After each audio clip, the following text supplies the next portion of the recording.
Assalamualaikum warahmatullahi wabarakatuh. Bismillahirrahmanirrahim. Alhamdulillahi rabbil alamin.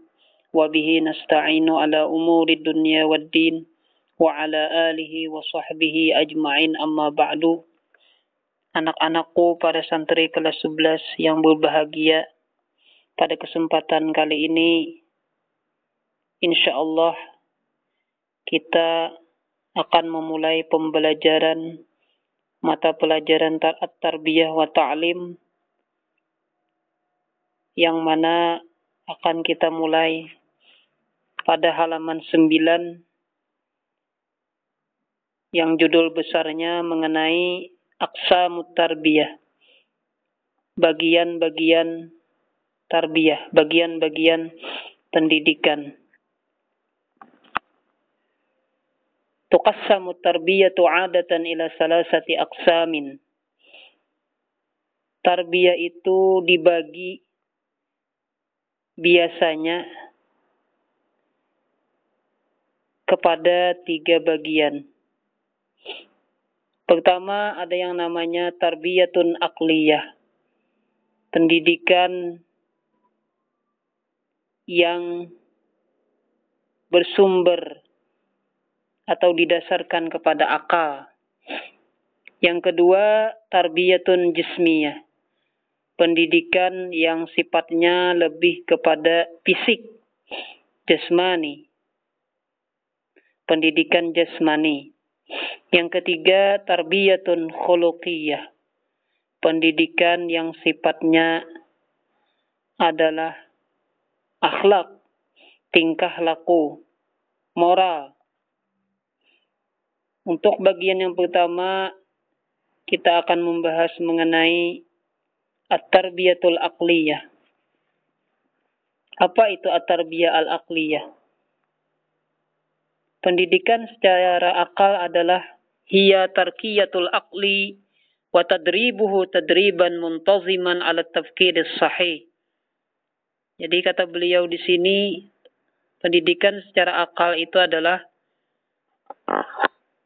meningkatkan akal atau pemikiran seseorang dan melatihnya dengan latihan yang baik, yang teratur untuk berpikir secara benar. Hatta yastati'a an yuhsina idraka ma yuhitu bihi minal mu'athiratil mutanawwi'ati, hingga seseorang mampu untuk mengetahui, memperdapati, memahami apapun yang ada di sekitarnya, apapun yang mengelilinginya daripada hal-hal yang bisa memberi pengaruh kepada seseorang yang beraneka ragam. Wadzawahir al-katsirah, dan fenomena-fenomena yang banyak, idrakan sahihan, dengan pemahaman yang benar, dengan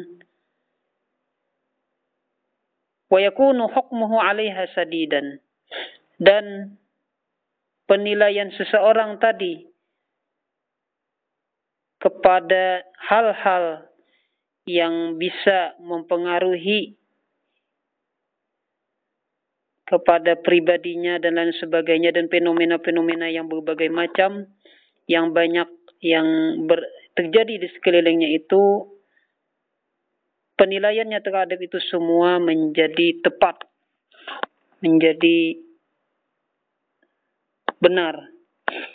Fatarbiyatul aqliyah na'ni, maka pendidikan secara akal itu, kata beliau, yang kami maksudkan adalah pertama, tadribul hissi ala diqqati tamyizi wa sihhatihi. Yang pertama adalah melatih panca indera untuk teliti dalam membedakan sesuatu dan kebenaran terhadap sesuatu tersebut. Yang kedua, wa ala mulahazatil asya'il mahsusati wa idraki ala haqiqatiha.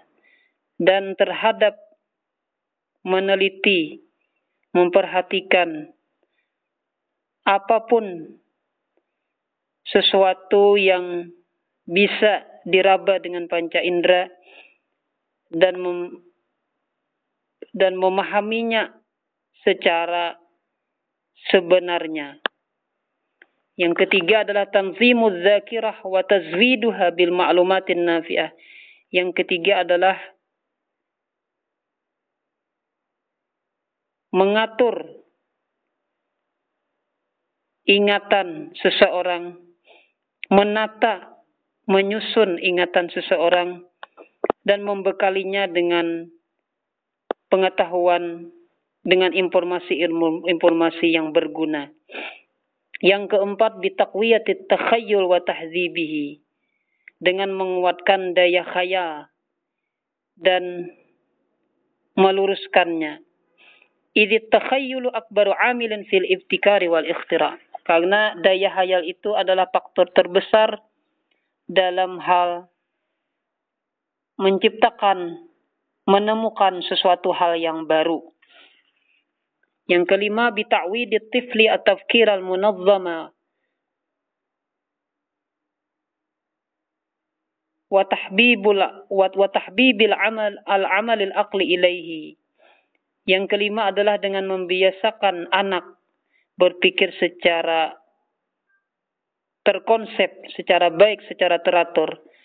Wa tahbibul amal al-aqli ilaihi, dan menjadikan ia senang menggunakan akalnya dengan melatihnya alal istidlali wal hukmi, dengan melatih akal tersebut dalam memutuskan suatu hal itu harus punya dalil atau argumen dan bisa memutuskan suatu hal. Walidzalika wasilatan, hal itu bisa didapatkan, hal itu bisa dicapai dengan dua jalan, dua cara. Yang pertama dengan cara tadribul hissi, dengan cara melatih panca indera. Yang kedua, tausilul ma'lumati wal haqa'iqin nafi'ah al-munasibah li sinni tifli bitariqatin tahmilu ala tafkiri fiha. Yang cara kedua, wasilah kedua adalah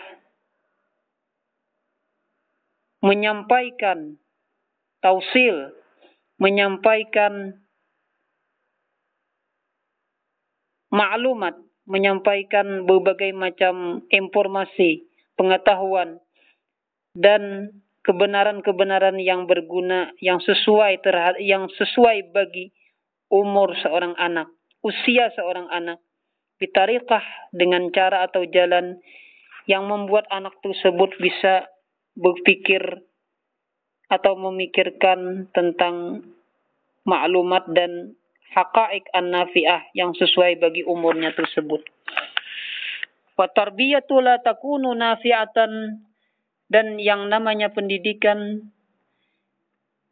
la takunu nafi'atan, tidak berguna, tidak menimbulkan suatu manfaat idza lam tahuddal muta'allima wa tahussu ala an yabdula ma yastati'u minal juhdi fit tafkiri fima yu'radu lahu.